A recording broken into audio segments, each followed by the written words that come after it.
ہمیں یہ کیسے پتا چلے یا ہمیں کیسے معلوم ہو کہ ہمارے روزے، ہماری تراویح، ہماری نمازیں جو ہم نے رمضان میں ادا کی وہ قبول ہوئی ہیں یا نہیں ہوئی ہیں؟ ہم یہ کیسے پتا کریں؟ کوئی راستہ ہے، کوئی طریقہ ہے، کوئی فارمولا ہے، کوئی ٹرک ہے؟ تو بہت ہی آسان ٹرک ہے، بہت ہی آسان طریقہ ہے معلوم کرنے کا۔ وہ یہ ہے کہ اگر آپ نیکی کے بعد نیکی کرتے جا رہے ہو تو آپ سمجھو کہ آپ کے روزے قبول ہو گئے، آپ کی نمازیں، آپ کی تراویحیں قبول ہو چکی ہیں۔ یعنی جس طریقے سے آپ رمضان میں عبادت کر رہے تھے اسی طریقے سے آپ رمضان کے بعد بھی عبادت کرنے لگے، اسی طریقے سے آپ رمضان کے بعد بھی نمازیں پڑھنے لگے، اسی طریقے سے رمضان کے بعد بھی آپ صدقات و خیرات کرنے لگے، اسی طریقے سے رمضان کے بعد بھی آپ نیک کام کر رہے ہیں، تو آپ سمجھ جائیے کہ اللہ نے آپ کے روزوں کو قبول فرما لیا ہے، آپ کے رمضان کو قبول فرما لیا ہے۔ اس لیے کہ قرآن پاک میں آتا ہے کہ وہ لوگ نیک ہیں جو نیکیوں میں آگے بڑھتے رہتے ہیں،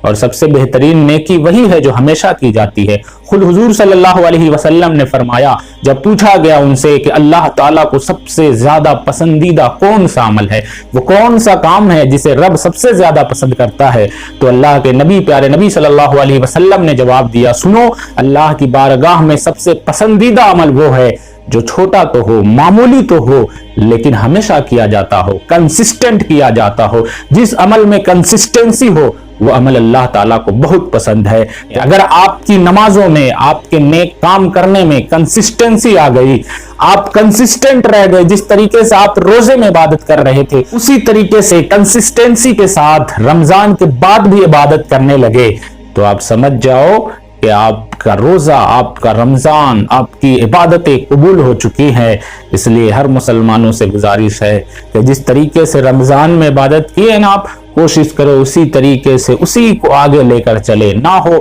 تھوڑا ہو، کسی طریقے سے 5 ٹائم نہیں ہو پا رہا ہے، ہونا تو چاہیے 5 ٹائم، 3 ٹائم 4 ٹائم کوشش کرو، انشاءاللہ تعالی یہ تھوڑی تھوڑی کوششیں آپ کو وہاں تک پہنچا دیں گی کہ آپ سال بھر کے 5 وقت کے نمازی ہو جاؤ گے، نیک انسان بن جاؤ گے۔ اگر آپ کو جانچنا ہو کہ ہمارا روزہ قبول نہیں ہوا ہے تو اپنے اندر جھانک کر دیکھ لینا کہ رمضان کے بعد بھی ہم عبادت کر پا رہے ہیں یا نہیں کر پا رہے ہیں، رمضان کے بعد بھی نیکی کر پا رہے ہیں یا نہیں کر پا رہے ہیں۔ اگر کر پا رہے ہیں تو سمجھو قبول ہے، اگر نہیں کر پا رہے ہیں تو پلٹ کے آنے کی ضرورت ہے، اس رب کو منانے کی ضرورت ہے، اپنی غلطیوں کی معافی مانگنے کی ضرورت ہے، اور اس سے کہنے کی ضرورت ہے کہ یا اللہ مجھ سے بھول ہوئی ہے، مجھے معاف فرما۔